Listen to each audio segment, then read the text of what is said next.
கிறிஸ்துவுக்குள் அருமையான சகோதரிகள் சிறுபிள்ளைகள் யாவருக்கும் உயிர்த்தெழுந்து நம்முடைய ஆண்டவராகிய இயேசு கிறிஸ்துவின் புண்ணிய நாமத்தினால் இந்த கர்த்தரினாலே உங்கள் யாவருக்கும் என்னுடைய வாழ்த்துக்களை சொல்லிக் கொள்வதில் மிக்க மகிழ்ச்சி அடைகிறேன்.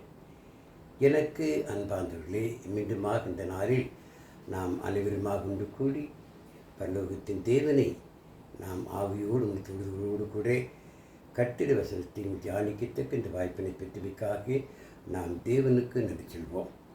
இந்த வழியில் கூட இந்த அருமையான கருத்தை தொழுகையை நாம் தொகுப்பூர்ணமாக தேவனுக்கு மகிமையாக நம்முடைய பாடல் புத்தகத்தில் 96வது பாடலை பாடுவோம். என் தேவனே உம் கரங்கள் படைச்சென்ற பாடலை நாம் உற்சாகத்தோடு பாடுவோம். என் தேவனே உம் கரங்கள் படைத்தே உலகம் யாவையும் நினைக்கையில் விண்மீன் கண்டு இடியோசையும் கேட்டு நான் வியந்து உம் ஆற்றல் காண்கையில் எத்தனை பேரியவனே பாடுகிறேன் எத்தனை பேரியவன் என்று பாடுகிறேன்.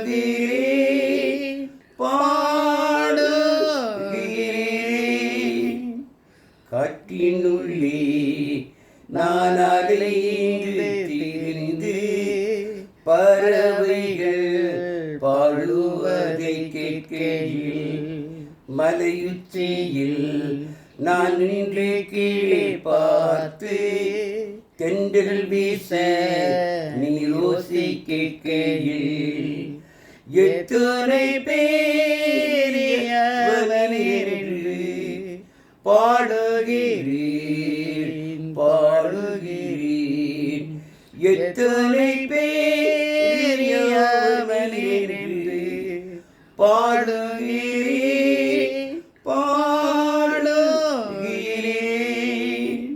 தேவன் தம்மை இதனென்றும் பார்த்திடாமல் அவரை தந்ததை நினைக்கையில் என் பாவத்தை சுமக்க மறைக்காமல் அவர் மறித்ததை எண்ணுகையில் எத்தனை பேரியவன் என்று பாடுகிறேன் எத்தனை பேரியவன் என்று பாடுகிறேன்.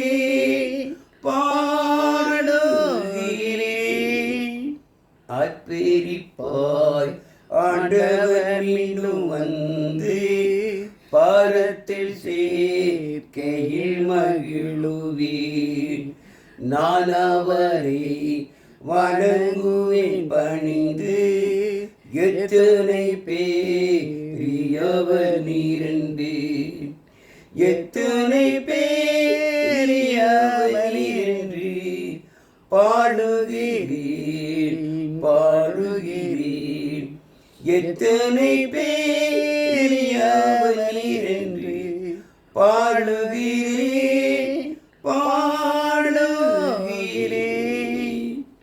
ஜெபிப்போம். எங்களை அதிகமாய் நேசிக்கும் பரலோகத்தின் நல்ல பிதாவே, இந்த நாளிலும் நாங்கள் ஒரு சிலராக கொண்டு கூடி உம்மை ஆவியோடும் உண்மையோடு தொழுதும் சிலாக்கியத்தை பெற்றமைக்காக நன்றியோடு கூடி ஸ்தோத்திரிக்கிறோம்.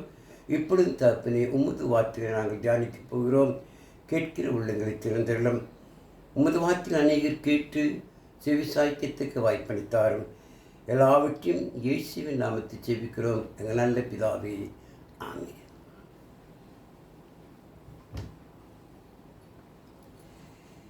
எனக்கு அன்பார்ந்தவர்களே, இந்த நாளும் நாம் தேவனுடைய வார்த்தைகளை தியானிக்கும்படியாக தேவனுக்கு ஒரு வாய்ப்பு தந்தமைக்காக நாம் தேவனுக்கு நன்றி செல்வோம். இந்த உலகத்திலே அநேக மக்கள் கிறிஸ்தவர்களாக இருப்பதை பார்க்கிறோம். குறிப்பாக கிட்டத்தட்ட இந்த உலகத்திலே 200 கோடிக்கு மேலாக அநேக மக்கள் கிறிஸ்தவர்களாக இருப்பதை பார்க்கிறோம். ஆனால் அநேகர் தேவனுடைய சித்தத்தின்படி மார்க்கத்தின் வழியாக இயேசு கிறிஸ்துவுடைய உபதேசத்தின் வழியாக கிறிஸ்துவுக்கு இல்லாமல் மதத்தின் வழியாக மதத்தின் பேரிலே அநேக மக்கள் இருப்பதை பார்க்கிறோம். அன்பார்ந்த அருமையான வேளையிலே மதத்தின் பெயரில்தான் இன்றைய நாளிலே கூட உலகமெங்கும் ஈஸ்டர் என்ற பண்டிகையை கொண்டாடக்கூடிய மக்களாக இருப்பதை பார்க்கிறோம். அன்பார்ந்த ஒன்றை நாம் புரிந்து கொள்ள வேண்டும். கிறிஸ்துவுக்குள் ஜீவிக்கிற நீங்களும் நானும் வேத வசனத்தின்படி தேவ சித்தத்தின்படி நாம் செய்ய வேண்டும் என்றால், முதலாவதாக ஆண்டவராகிய இயேசு கிறிஸ்து பண்டிகை குறித்தோ அல்லது ஈஸ்டருக்கு கொண்டாட வேண்டும் என்பதை குறித்தோ ஆண்டவராகிய இயேசு கிறிஸ்து உபதேசித்திருக்க வேண்டும், போதித்திருக்க வேண்டும். அல்லது அப்போஸ்தலர்கள் ஆண்டவராகிய இயேசு கிறிஸ்துவின் மூலமாக அவர் உபதேசத்தை பிரசங்கித்தார்கள். அவர்கள் இந்த உலக மக்களைப் போல மற்ற மதத்தின் சார்பில் இருக்கக்கூடிய மக்களைப் போல பண்டிகை கொண்டாடுவதாக அல்லது போதித்ததாக ஏதாவது வேதவசனம் ஆதாரம் இருக்க வேண்டும்.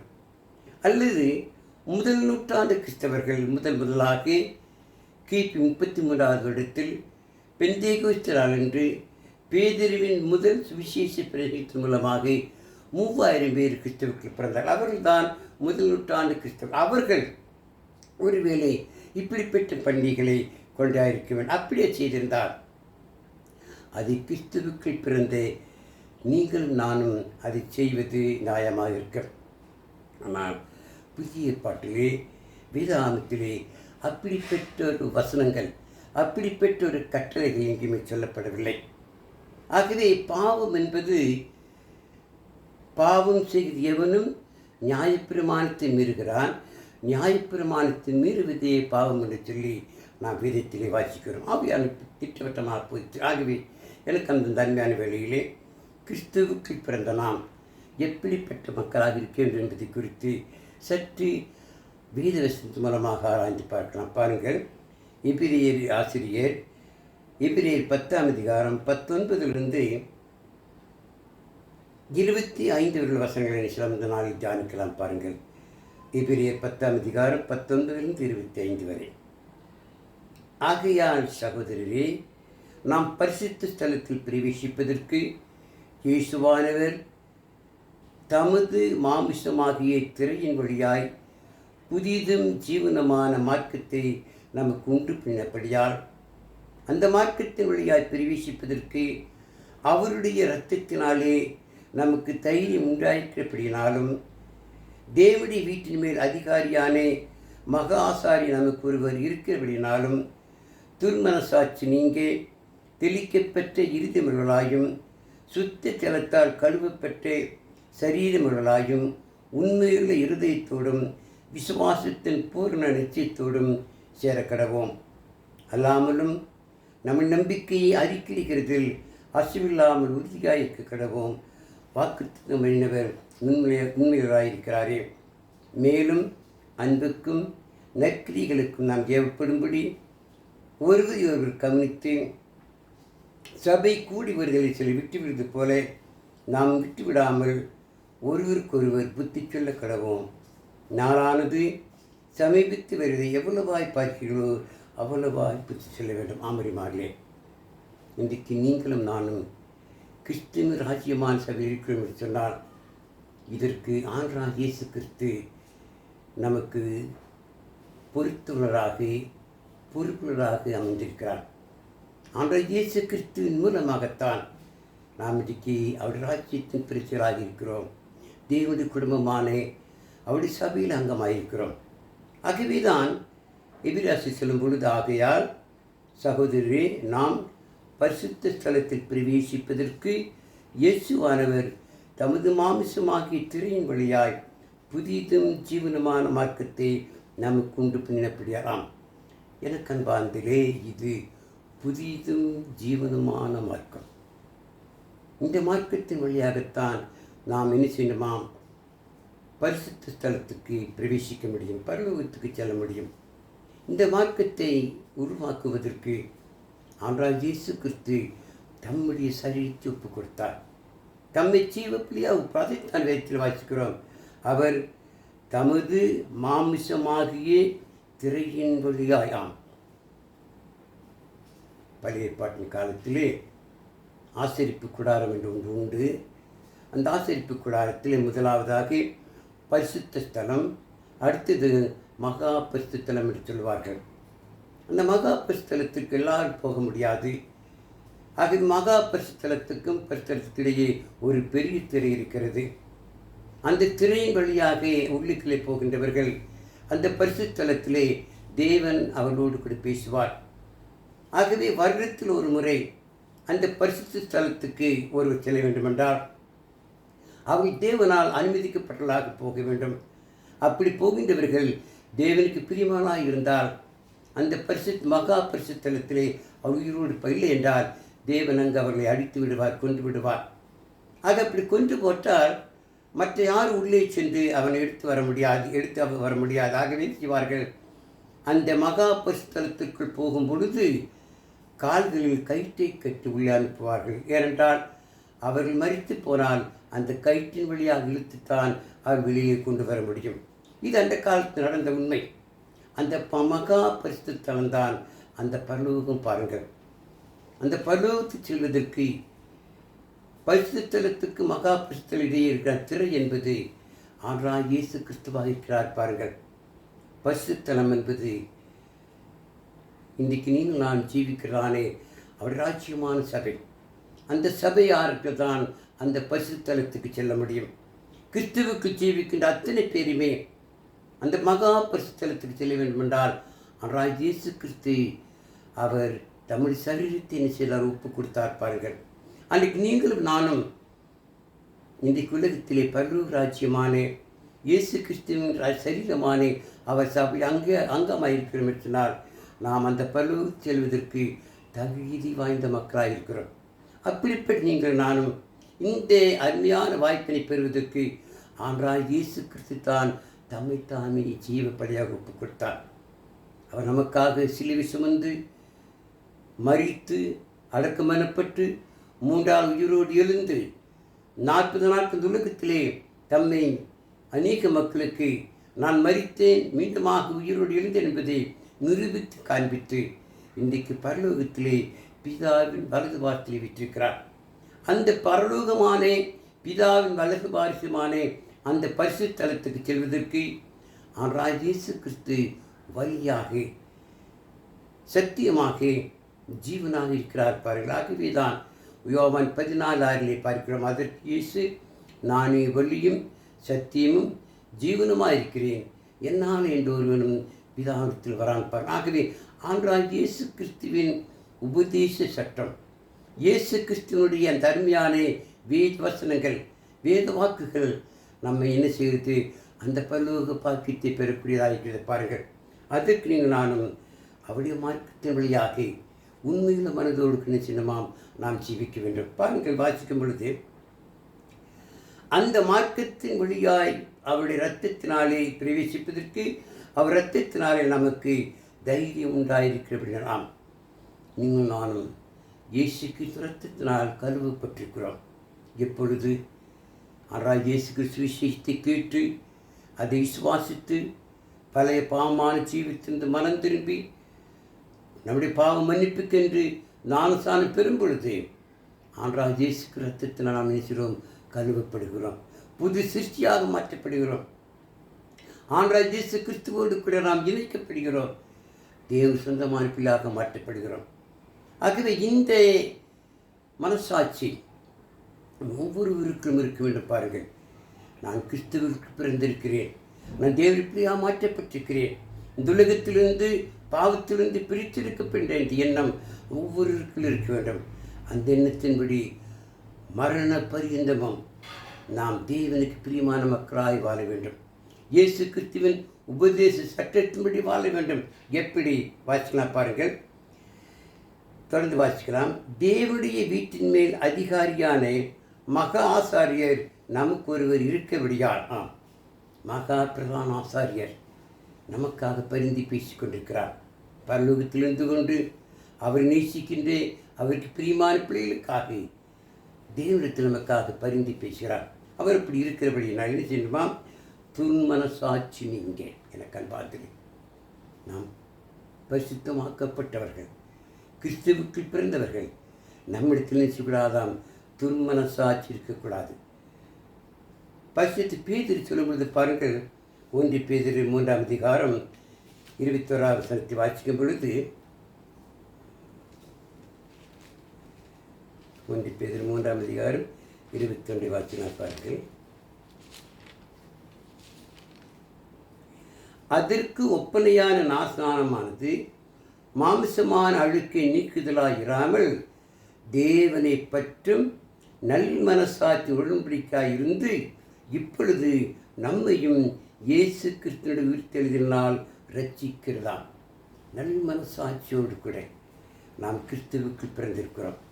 நல் மனசாட்சியில் மக்களாய் வாழ வேண்டும். நமக்கு என்ன இருக்கக்கூடாதாம்? துன்மனசாட்சி இருக்கவே கூடாது. துன்மனசாட்சி என்ன சொன்னால் தேவனுக்கு விரோதமான, தேவனுக்கு பிரியமில்லாது எதை செய்தாலும் அது துன்மனசாட்சியின் மூலமாக செய்கிறது. அந்த துன்மனசாட்சி நீங்கள் நாம் எப்படி பெற்றவர்கள்? தெளிக்கப்பட்ட இருதயமுள்ளாயும் சுத்த ஜலத்தால் கழுவப்பட்ட சரீரமுள்ளாயும் உண்மையுள்ள இருதயத்தோடு விசுவாசத்தின் பூர்ணச்சத்தோடும் சேர கடவோம். உண்மையில் இருதயத்தோடு அந்த உண்மையிலாம் நாம் தேவனுக்கு பிரியமான மக்களாக, துர்மனசாட்சி நமக்கு இருக்கக்கூடாது. நல் மனசாட்சியோடு கூட தேவனுக்கு பிரியமான மக்களாய் வாழ வேண்டும்.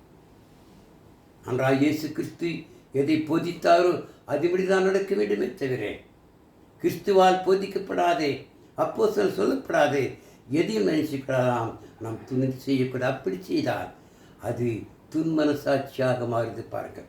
அப்படிப்பட்டதாக நாம் இல்லை. நம் தேவனின் பிரியமான பிள்ளைகள், தேவன் நேசிக்கின்ற பிள்ளைகள், பிரித்தெடுக்கப்பட்டவர்கள், இந்த உலகத்திலிருந்து தேவனால் அழைக்கப்பட்டவர்கள், இயேசு கிறிஸ்து சுவிசேஷத்தினால் நாம் அழைக்கப்பட்டு இந்த கிறிஸ்துவுக்களாக மாட்டோம். அப்படிப்பட்ட நாம் நம்முடைய இருதயம் நல் மனசாட்சியோடு இருக்க வேண்டுமா? சுத்த ஜலத்தால் கழுவப்பட்டவர்கள், இயேசு ரத்தத்தினால் மீட்கப்பட்டவர்கள். நினைச்சுக்கிறாதாம் மனுஷருடைய கற்பனைகளுக்கும் மனுஷ உபதேசங்கள் நினைச்சுக்கிறாதாம் நாம் செவிசாய்க்கவே கூடாது. அப்படி செவிசாய்த்தோம் என்னால் நாம் கிறிஸ்துவின் ராஜ்யமான சபையில் இருக்கிறதிலே அர்த்தமில்லாமல் போய்விடும். அந்த உலகத்திலே அநேக மக்கள் மதத்தின் பெயரிலே ஜீவிக்கிறார்கள். இந்த மார்க்கத்தார்கள், இந்த மதத்தை தழுவி கொண்டிருப்பவர்கள் எப்படி அவர்கள் விசேஷித்த பண்டிகைகளை கொண்டு, அதே போல இன்றைக்கு மதத்தின் சார்பிலே அநேக கிறிஸ்தவர்கள் கூட பண்டிகை கொண்டாடக்கூடிய மக்கள். நாம் அப்படி இல்லை. நாம் வாரத்து முன்னால் தோறும் முதல் நூற்றாண்டுகளை செய்தார்கள்.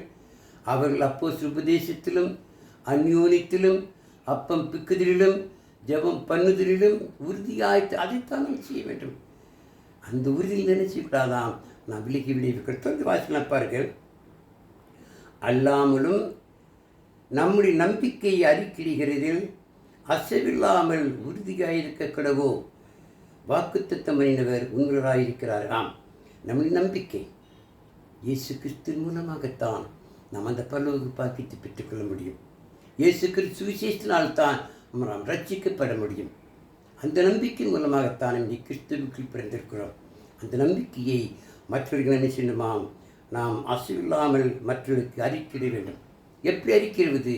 நம்முடைய பரிசுத்தமான வாழ்க்கையின் மூலமாக, நாம் ஆண்டவராகிய இயேசு கிறிஸ்துவின் உபதேசத்தை கேட்பதன் மூலமாக நாம் நம்முடைய அறிக்கையை நாம் செய்கிறோம்.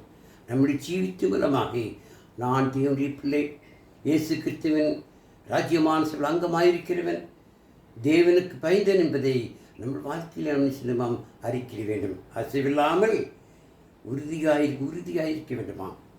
இடதுபுறம் வலதுபுறம் சாயாமல் தேவனுடைய வார்த்தைக்கு கீழ்ப்படிந்து உறுதியாரி முதல் நூற்றாண்டு கிறிஸ்தவர்கள் போல அவர்கள் அப்போ சுபதேசத்திலும் அந்யோனியத்திலும் ஜெபம் பண்ணுதலிலும் அப்பம் பிது உறுதியாயிருந்தார்கள்.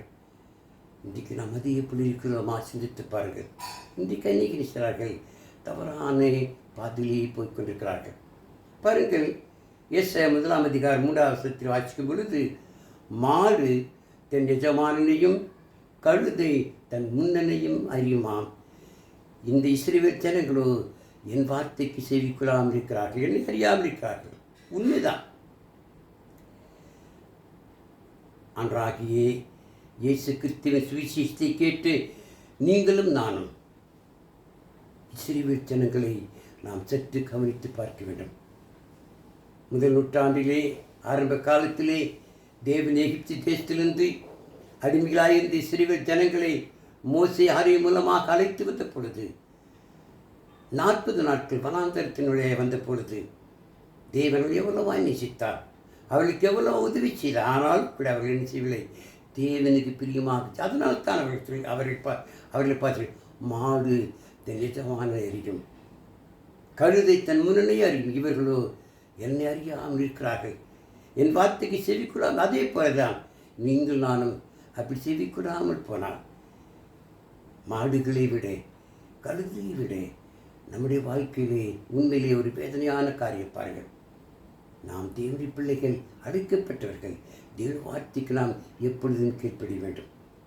அதே போல எரேமியா 8:7 வாசிக்கும் பொழுது நாரைகளும் காட்டுப்புறாக்களும் பறவைகள் என்ன செய்யலாம், அது இதன் காரியத்தை செய்கிறது, என் ஜனமும் எனக்கு பயப்படாமல் இருக்கான்னு சொல்லி எரேமியா மூலமாக அங்கு புலம்புகிறது பார்க்கிறோம். ஆகவே மாறி நீங்கள் நானும் கூட பறவைகள் இல்லை, மாடுகள் இல்லை, கழுதைகள் இல்லை, தேவன் அழைக்கப்பட்டு பரிசுத்தமான பிள்ளைகள். தேவ வார்த்தை கீழ்ப்படிய வேண்டும், தேவ வசனத்தை கீழ்ப்படிய வேண்டும். அப்படி கீழ்ப்படிந்தால்தான் அந்த பரிசுத்தலத்தில் நாம் சினிமாம் பிரவேசிக்க முடியும். ஏனென்றால் வாக்குத்தத்தம் பண்ணினவர் உண்மையாகிறார். பலவத்து தேவன் வாக்குத்தத்தம் செய்திருக்கிறார். என்னாகும் 23:19 வாசித்தால் பொய் சொல்லே தேவன் மனிதன் அல்ல, அவர் மனமாறே அவர் மாந்தர் அல்ல, அவர் சொல்லியும் செய்யாமல் இருப்பார், நிச்சயமாக செய்வார். நாம் ஆண்டவராகிய இயேசு கிறிஸ்துவின் உபதேசத்துக்கு கீழ்ப்படி நடந்தார், மரண பரிந்து உண்மையாக இருந்தார், தேவனை பிரியமாக ஜீவித்தார். இந்த உலக மக்களைப் போல நாம் என்ன செய்யக்கூடாதாம், மதத்தின் சார்பாக வாழக்கூடாது, மார்க்கத்தின் வழியாக புதிதின் ஜீவனமான அந்த மார்க்கம் ஆனால் இயேசு கிறிஸ்துவின் உபதேசத்தின்படி நமக்கு கிடைக்கப்பட்டது. அதன் நிச்சயமாம் நம்ம வாழ்க்கையிலே மிக கவனமாக நடக்கும். இன்றைக்கு அநேக கிறிஸ்துவ சபையில் இருக்கக்கூடிய அநேக மக்கள் கூட குட்ஃப்ரைடே அன்னைக்கு நினைச்சார்கள், அதை கொண்டாடும் வகையிலே ஒன்று கூடி அவர்கள் நினைச்சார்கள் ஜெப கூட்டம் நடத்துவதை நான் கேள்விப்பட்டேன். கேட்டால் சபையாக சிதறி போடுவார்கள். அப்படியெல்லாம் அறிவாங்களே, எந்த நிலைமையிலும் எந்த காலகட்டத்திலும் நாம் தேவ வார்த்தையை மீறவே கூடாது. எழுதப்பட்டதுக்கு மிஞ்சி எண்ணவே கூடாதாம். இன்றைக்கு அன்றைக்கி அப்படித்தான் செய்கிறார்கள். கிறிஸ்துமஸ் அன்றை கிறிஸ்துமஸ் கூட்டம் நடத்துகிறார்கள். ஈஸ்டர் இல்லவே இல்லை, விதாமத்தில் சொல்லப்படவே இல்லை. ஒவ்வொரு வாரத்தும் நான் ஒன்று கூடி நம்ம என்ன செய்கிறோம், நான் பரலோகத்தின் தேவனை தொழுது கொள்கிறோம்.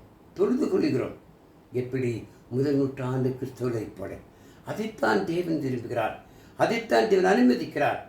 அதை விட்டு எந்த விதத்தில் வச்சுக்கூடாதாம், தவறான போதனைக்கு அடிமையாக விடவே கூடாது. இன்றைக்கு தவறான போதனை மூலமாகத்தான் பாருங்கள் சத்திய மார்க்கத்தை அநேக தூசிக்கிறார்கள். வாசிக்கலாம் பாருங்கள் 1-2 பேதுரு 2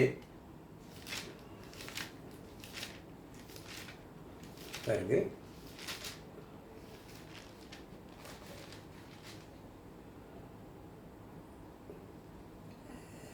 முதல் 2 வசனங்களை வாசிங்க பாருங்கள். கள்ள தீர்க்கதரிசிகளும் ஜனங்களுக்குள் இருந்தார்கள், அப்படி உங்களுக்குள்ளும் கள்ளப்போர்கள் இருப்பார்கள். அவர்கள் கேட்டுக்கு எதுவான வேத பொருட்களை தந்திரமாய் நுழைய பண்ணி தங்களை கிரீத்துக்கு கொண்ட ஆண்டவரை மறுதளித்து தங்களுக்கு தீவிரமான அழிவை வருவித்துக் கொள்வார்கள். அவருடைய கெட்ட நடக்கைகளை அநேக பின்பற்றுவார்கள். அவர்கள் நிமித்தம் சத்திய மார்க்கம் தூசி. உண்மைதான். இன்றைக்கு சத்திய மார்க்கம் தூசிக்குறை சொன்னால் தவறான போதனைக்கு அநேக அடிமையாகிறார்கள். அப்படி இல்லை, நாம் மரண பரியந்தம் ஆண்டவராகிய இயேசு கிறிஸ்துவின் உபதேச சட்டத்துக்கு நாம் கீழ்ப்படிய வேண்டும். ஆகவே தான் நாம் வாரத்து முன்னால் தோறும் தவறாமல் சின்னமாம் நம் கர்த்தரை தொழுது கொள்ள வேண்டும். இன்றைக்கு எத்தனை பேர் பாருங்கள் சத்திய அறிவை பெற்றும் இன்றைக்கு தவறான போதனைகளை துணிந்து மனப்பூர்வமாக பார்த்து அது தவறு பாருங்கள். நாம் கிறிஸ்துவுக்குள் பிறந்தவர்கள்.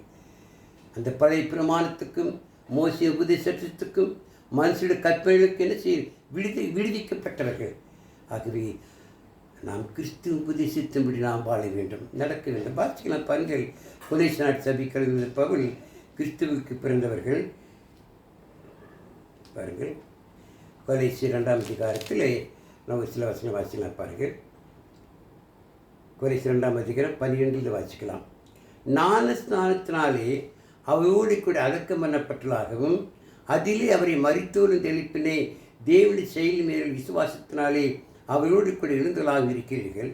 உங்கள் பாவங்களாயும் உங்கள் மாம்ச விருத்தி சேதம் இல்லாமையினாலும் மரித்தலாயிருந்த உங்களையும் அவரோடு கூட உயிர்ப்பித்து அக்கிரமிகளாவற்றை உங்களுக்கு மன்னித்து நமக்கு எதிரடியாகவும் கட்டைகளால் நமக்கு விரோதமாக இருந்த கையெழுத்தை குலைத்து அதை நடுவிடாதபடிக்கு எடுத்து சீழின் மேல் ஆணியடித்து துரைத்தனங்களையும் அதிகாரங்களையும் உறிந்து கொண்டு வெளியரங்கமான கோலமாக்கி அவையின் மேல் சிலுவிலை வெற்றி சிறந்தார். ஆகையால் போஜனத்தையும் பானத்தையும் குறித்தாவது பண்டிகை நாளையும் மாதப்பிறப்பையும் ஓய்வு நாளையும் குறித்தாவது ஒருவனும் உங்களை குற்றப்படுத்தாதிருப்பானாக. நாம் யாரையுமே குற்றப்படுத்தின அவசியம் இல்லை. நமக்கு பண்டிகை குறித்தோ மாதப்பிறப்பை குறித்தோ ஓய்வு நாளை குறித்த கவலை இல்லை. நாம் ஆண்டவராகிய இயேசு கிறிஸ்துவின் இரத்தத்தினாலே கழுவப்பட்டவர்கள். ஆண்டவராகிய இயேசு கிறிஸ்து எப்படி மரித்து அடக்கம் பண்ணப்பட்டு 3ஆம் நாள் உயிரோடு இருந்து அதே போல் நாம் பாவத்திற்கு மரித்து நாம் சாணத்து மூலமாக நாம் உயிர்ப்பிக்கப்பட்டிருக்கிறோம். கிறிஸ்து ராஜ்யமானத்தில் அங்கமாக்கப்பட்டிருக்கிறோம். ஆண்டவராகிய இயேசு கிறிஸ்துக்கு அந்த கிருபை, இயேசு கிறிஸ்து கொடுத்த அந்த பாக்கியம் நமக்கு உண்டு. பாருங்கள், வேதத்தில் வாசிக்கிற எபேசியை சபிக்கிற பொழுது பவுல் இப்படி எழுதி பாருங்கள். எபேசியர் 1ஆம் அதிகாரம்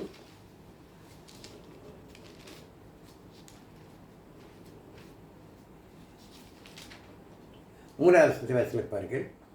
நம்முடைய கர்த்தராகிய இயேசு கிறிஸ்துவின் பிதாவாகிய தேவனுக்கு ஸ்தோத்திரம். அவர் கிறிஸ்துவுக்குள் உன்னதங்களிலே ஆவிக்குரிய சகல ஆசீர்வாதத்தினாலும் நம்மை ஆசீர்வதித்திருக்கிறான். ஆவிக்குரிய சகல ஆசீர்வாதமும் நமக்கு உண்டு. பாருங்கள், ஆனால் இயேசு கிறிஸ்து கொடுத்த அதிக ஆசீர்வாதம் நமக்கு உண்டு. எப்படி நாம் கிறிஸ்துவுக்கு நெருங்கி ஜீவிக்கும் பொழுது, இயேசு கிறிஸ்துவின் உபதேச சட்டத்தின்படி வாழும் பொழுது, ஆகவே தான் இப்படி நாம் இயேசு கிறிஸ்து மூலமாக புதிதும் ஜீவனமான மார்க்கத்திற்கு இருப்பதனால் என்ன செய்ய வேண்டுமா? நாம் சபை கூடுவதில்லை விட்டுவிடவே கூடாதாம்.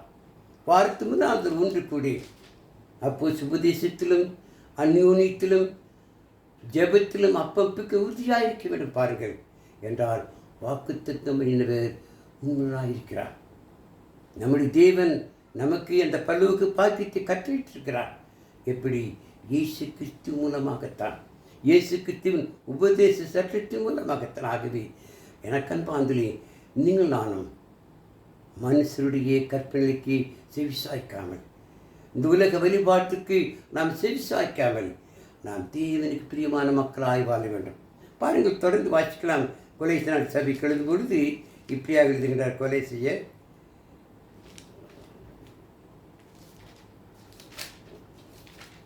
பாருங்கள், கொலை செய்ய 2ஆம் அதிகாரம் 19 வாசிக்கலாம். பாருங்கள், மாயமான தாழ்மையிலும் தேவதூதர்களுக்கு செய்யும் ஆராதனையிலும் விருப்பமுற்று காணாதவைகளில் துணிவாய் நுழைந்து தன் மாம்ச சிந்தையினாலே வீணாய் இருமாப்பு கொண்டிருக்கிற எவனும் உங்கள் பந்தய பொருளை நீங்கள் இழந்து போகும்படி உங்களை வஞ்சியாதிருக்க பாருங்கள். நீங்கள் கிறிஸ்துவுடனே கூட உலகத்தின் வழிபாடுகளுக்கு மரித்ததுண்டானால் இன்னும் உலக வழக்கத்தின்படி பிழைக்கிறது போல மனுஷனுடைய கற்பனையின்படியும் போதனையின்படியும் நடந்து தொடாது, ருசி பாராது, தீண்டாது என்கிற கட்டளைக்கு உட்படுகிறது. என்ன? இது எந்த வித நியாயம்? நாம் கிறிஸ்துவுக்கு பிறந்திருக்கிறோம், புதிதாக்கப்பட்டிருக்கிறோம். மரண பரியந்தம் இயேசு கிறிஸ்துவின் உபதேச சட்டத்தின்படி தான் வாழ வேண்டும். உலக மக்களைப் போல அல்லாரிமார்களே, இன்றைக்கு அநேக மதத்தின் சார்பிலே அநேக நீச்சரார்கள் உலக மக்களைப் போல ஜீவிக்க அதுவல்ல, அது தவறான போதனை. 1 Corinthians 15ஆம் அதிகாரம் 33ஆம் வசனத்தை வாசிக்கும் பொழுது, மோசம் போகாதிருங்கள், ஆகாத சம்பாசனை நல்லொழுக்கத்துக்கு ஆமரிமார்கள். தவறான போதனைகள், ஆகாத சம்பாசனைகள் நல்லொழுக்கத்துக்கு எடுக்குமா. நாம் கிறிஸ்துவுக்கு ஜீவிக்க முடியாதபடி நம்ம இதை தடைச்சி ஆகவேதான் நாம் மிக மிக கவனமாக இருக்கணும். நாம் ஏமாந்து போய்விடக்கூடாது. உலக வழிபாடுகளும் சினிமாம் அடிமையாகிவிடக்கூடாது. அவையெல்லாம் பாருங்கள், தொடர்ந்து வாசிக்கலாம். இவையெல்லாம் அனுபவிக்கிறதுனாலே அழிந்து போகுமே. இப்படிப்பட்ட போதனைகள் சுயஷ்டமான ஆராதனையும் மாயமான தாழ்மையும் சரீர ஒடுக்கத்தையும் பற்றி ஞானம் என்கிற பேர் கொண்டிருந்தாலும் இவைகள் மாம்சத்தை பேணுகிறதைக்கு ஒழிய மற்றொன்றுக்கு பிரயோஜனப்படாமல் மாறி. ஆகவே நம் உலக மக்களை போல அல்ல, பிரித்தெடுக்கப்பட்ட மக்கள், தேவனுக்கு பிரியமான மக்கள். ஆனால் இயேசு கிறிஸ்து ராஜ்யத்திலே அங்கமாயிராகவே என்ன செய்யணுமா? மரணப்பரியந்தம் இயேசு கிறிஸ்துவின் உபதேசத்துக்கு கீழ்ப்படிய வேண்டும். அப்படி கீழ்ப்படிந்தால் மாத்திரம்தான் நம் இயேசு கிறிஸ்துவுக்கு சீஷராக இருக்க முடியும். அந்த பரலோக பாக்கித்து பங்குள்ள மக்களாய் அதை விட்டு தவறான போதனைக்கு அடிமையாக விடவே கூடாது. துலகமாக நாம் வாழவே கூடாது. நாம் பிரித்தெடுக்கப்பட்ட மக்கள், தேவனால் தெரிந்து கொள்ளப்பட்ட மக்கள், இயேசு கிறிஸ்து ரத்தத்தினால் விலைக்கு வாங்கப்பட்ட மக்கள். நமக்காக சபைக்காக ஆண்டவராகிய இயேசு கிறிஸ்து தம் சொந்த ரத்தத்தை சிந்தினார். ஆகவே நாம் மிக கவனமாக இருக்க வேண்டும். பாருங்கள், இயேசுக்கு உபதேசத்துக்கு நாம் தொடர்ந்து நாம் ஜீவிக்க வேண்டும். ஆகவே நான் ஆண்டவராகிய இயேசு கிறிஸ்து கூட மத்திய 7ஆம் அதிகாரத்தில் சொல்லும் பொழுது, நான் சொல்லி என் வார்த்தைகளை கேட்டு அதன்படி செய்கிறவன் கண்மலை மேல் அத்திவாரம் போட்டு தன் வீட்டை கட்டினை புத்தியில மனுஷனுக்கு ஒப்பிட வேண்டும். ஆனால் இயேசு கிறிஸ்து சொன்ன வார்த்தைகளை கேட்டு அதில் நடக்கிறவர்கள் தான் கற்பாரின் மேல் அத்திவாரம் போட்டு தன் வீட்டை கட்டின புத்தியில மனுஷன். அந்த கற்பாரி மேல் சொல்லும் பொழுது, ஆனால் இயேசு கிறிஸ்து உபதேசத்துக்கு நாம் கீழ்ப்படியும் பொழுது நாம் என்ன செய்ய மாட்டோம்? எவ்வளவு பெரிய மழை வந்தாலும், எவ்வளவு பெரிய காற்றத்தில் நான் செய்து அந்த கட்டிடம் விழாது, அந்த வீடு விழாது. ஆனால் அவர் சொல்லிய வார்த்தைகளை கேட்டு அதன்படி செய்யாதவன் மணல் மேல் வீட்டை கட்டினே புத்தி இல்லாத மனுஷனுக்கு ஒப்பிடப்படுவான். பாருங்களாம், அவர்கள் என்ன செய்கிறார்கள்? கர்த்தருடைய வசனத்தை ஏற்றுக்கொள்வதில்லை, அதுவும் நடப்பதில்லை. ஆகவே எப்படிப்பட்டவர்கள்? மணல் மேல் தன் வீட்டை கட்டினவர்கள். மணல் மேல் வீட்டுக்கு என்ன ஆகும்? பெருமழை வரும்பொழுது, காற்று அடிக்கும் என்ன ஆகும்? அது விழுந்து ஒன்றுமில்லாமல் புடாகுவன் கண்பார்த்தலை.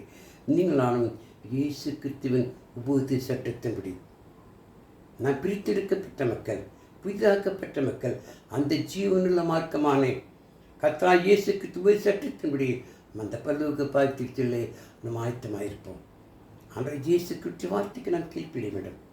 நாம் நாளைக்கு நியாயத்தீர்ப்பிலே நாம் பதில் செல்ல வேண்டும் என்றால், அந்த நியாயத்தீர்ப்பிலே நாம் தேவப்பிள்ளையாய் மாற வேண்டும் என்றால், இந்திய உலகத்தில் ஜீவிக்கும் காலமெல்லாம் நாம் தேவனுக்கு பிரியமாக வாழ வேண்டும். பாருங்கள், வார்த்தை தெளிவாக போதிக்கிறது. யோவான் 12ஆம் அதிகாரம் 48ஆம் வசனத்தை வாசிக்கும் பொழுது, என்னை தள்ளி என் வார்த்தைகளுக்கு செவி சாய்க்காதன் எவனோ அவனை என் வசனமே அவனை ஞானத்திற்கு சொல்லப்படுகிறான். ஆனால் இயேசு கிறிஸ்துவை தள்ளி அவருடைய வார்த்தைக்கு இப்படியாத மக்களை அவர் சொன்ன வசனமே என்ன செய்யுமாம்? நம்மை ஞாயிற்றிருக்கமாம். ஆமரி மாறி. ஆகவேதான் நம்பிக்கை கவனமாக இருக்க வேண்டும். இயேசு கிறிஸ்துவின் உபதேசம் என்ன போதிக்கப்படுகிறது, என்ன சொல், அதை மாத்திரம் செய்வோம். எழுதப்பட்டிருக்கும் இன்றி ஒன்றுமே என்ன வைக்கக்கூடாது. ஆமரி மாறி. அப்படிப்பட்ட வாழ்க்கை வாழ்ந்து அந்த பரலோக பாக்கியத்துக்கு நாம் செல்வதற்கு ஆயத்தமாயிருப்போம். இதை கேட்டு நீங்கள் நானும் இந்த சத்தியத்தை மற்றவர்கள் சொல்லுவோம். பாருங்கள், சத்தியத்தை அறிந்து சத்தியத்துக்கு விரோதமாக துணிவாக பாவம் செய்கிறவர்கள் எவ்வளவு ஒரு குறித்தான மக்களாக இருக்கிறார். அதையும் வாசிக்கலாம். பாருங்கள், எபிரேயர் கூறுகிறார்,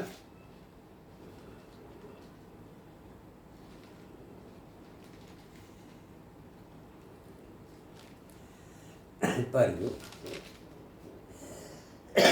சத்தியத்தை அறியும் அறிவை அடைந்த பின்பு நாம் மனப்பூர்வமாய் பாவம் செய்களாக இருந்தால் பாவ நிமித்தம் செலுத்தத்தக்க வேறொரு பலி இராமல் நியாயத்திற்கு வரும் என்று பயத்தோடு எதிர்பார்க்குதலும் விரோதிகளை பட்சிக்கும் கோபாக்னியுமே இருக்குமாம். ஆமரிமானே, நாம் சக்தி தெரிந்திருக்கிறோம்.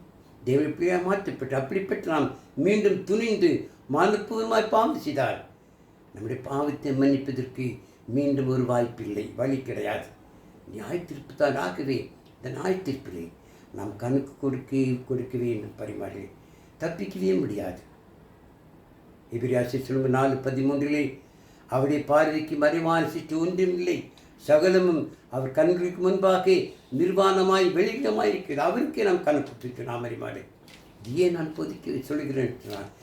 நீங்களும் நானும் தேவனால் தெரிந்து கொள்ளப்பட்ட மக்கள், கிறிஸ்து ராஜ்யமான சபையில் அங்கமாயிருக்கிற மக்கள். ஆகவே இயேசுக்கு துபுதி சட்டத்தின்படி நம் மரணம் புரிந்தும் ஜீவிக்க, அப்பொழுதுதான் அந்த பரலோக பாக்கியத்தை பெற்றுக்கொள்ள முடியும். ஆனால் இயேசு கிறிஸ்து எப்பொழுது வந்தாலும் சரி, நம் வரைக்கும் வரை நாம் அவர் உபதேசத்துக்கு கீழ்ப்படிய வேண்டும். உலக மக்களைப் போல அல்லாய்மாங்களே, நான் பிரித்திருக்கப்பட்ட மக்கள், தேவனால் தெரிந்து கொள்ளப்பட்ட. ஆகவே தான் எபிரேயர் கூறுகிறார், நாம் சபை கூடுவதில் விட்டு விடவே கூடாதா.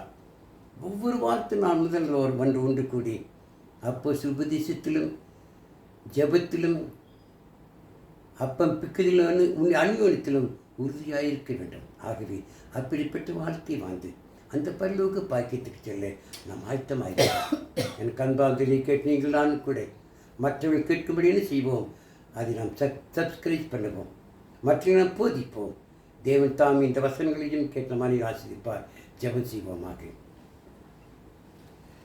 இரக்கம் மிகுந்த எங்கள் பரலோக பிதாவே, இந்த நாளும் இந்த வசனங்களை தியானிக்கத்தக்க ஒரு அரிய பெரிய சிலாக்கித்தங்களை தந்தமைக்காக நன்றியோடு தோற்றிருக்கிறோம்.